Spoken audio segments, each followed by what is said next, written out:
Hey everyone, so today I'm going to be reviewing the new Urban Decay blushes. They come in boxes like this, just standard Urban Decay packaging, similar to the lipsticks. Name and color is up at the top.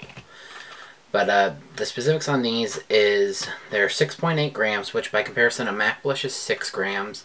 A NARS is around 4 grams, maybe a little more.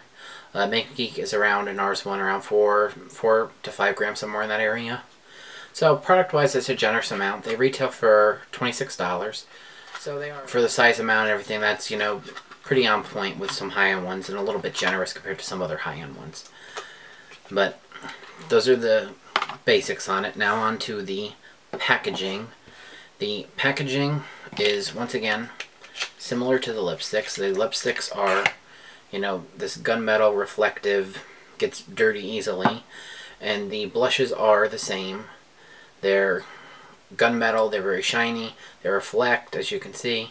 They're going to get dirty very quickly and easily, so that's something to think about if that's something that bothers you.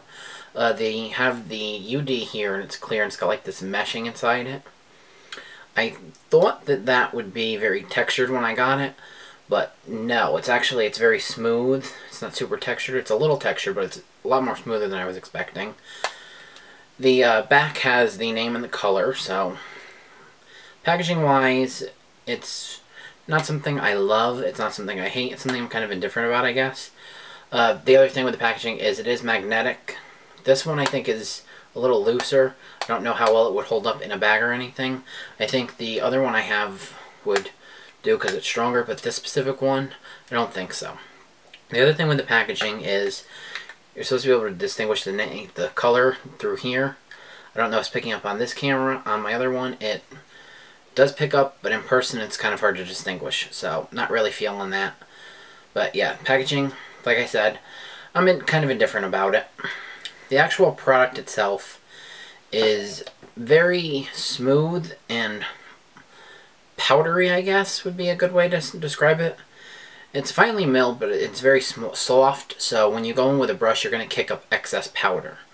So, that's something to be aware of, that you are going to want to go in delicately. You're not going to really want to scrub. If you were to take a brush like this and pat it in, you're going to kick up powder even with this just patting. A little bit, not much. If you're really going to move your brush around there, you're going to kick up a lot. So it will get very messy.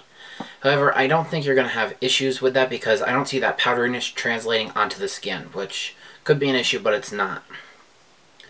Specifically, I think that you're going to do your best with a dual fiber brush like this, like a Real Technique one, and you're going to do best patting and building to your intensity level.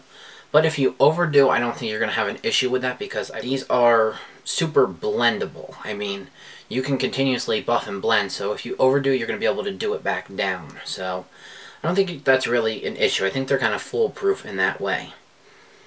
As I said, excess powder, but doesn't transfer to chalkiness on the skin. So that's kind of like one of the only downsides I really see.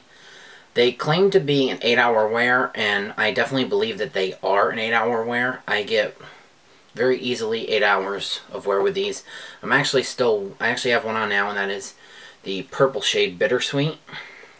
I've had this on for 9 hours now, and I mean, it's still pretty much where I had it to begin with, so they definitely meet their 8-hour claim, which is nice. So if that's something you're concerned with, I usually don't have wear issues with blushes, so I don't know if it's just me that I don't have issues in general with blushes, but they do meet the 8-hour claim with me, and I see other ones agreeing with me and the reviews and stuff on them, so I think relatively they're going to match that 8-hour wear claim, which 8 hours isn't super long wearing compared to some other brands that claim 12 and 15, 16 hours, but they're keeping it real, and I like that, and I don't want to have a blush on my face for 16 hours, so I feel like the 8-hour mark is a good mark to claim, and they meet it, so.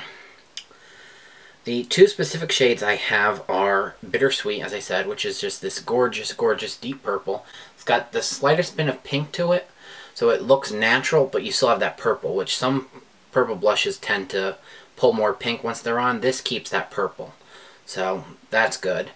I don't think there's anything really similar to this. I mean, another purple blush that you could compare to is MAC's Dirty Plum, and as you can see, this is a lot darker, a lot deeper, and a bit more like mauvish neutrally purple, whereas this is a little brighter. So that by comparison is that. The other shade I have is Obsessed, and it's this very bright light pink. I thought that this might be kind of run-of-the-mill, but really it's not. I mean, I went through my collection and the only thing that really matches up with it is MAC Peony Petal. And they are slightly different. There's really not a lot of difference. I mean, on the skin you probably can't tell. This one I think is probably softer and a little bit more easy to blend and work with compared to this one. So that's something to think about. The only other thing I thought it would be similar to would be the Balm Argyle blush. But as you can see, they're different. This is kind of looking a little more peach, a little less bright, a little lighter compared to this. Definitely less bright compared to this. So yeah, that's what I thought it would be like, and it's not. So I'm surprised by how unique it is. I think that they're both beautiful. I think that overall the product is good, and it's definitely something that I will be purchasing more of. If you have any specific questions, post them down below in the comments. If you've tried these, let me know what you think. Other than that, I will see you guys next time. Bye.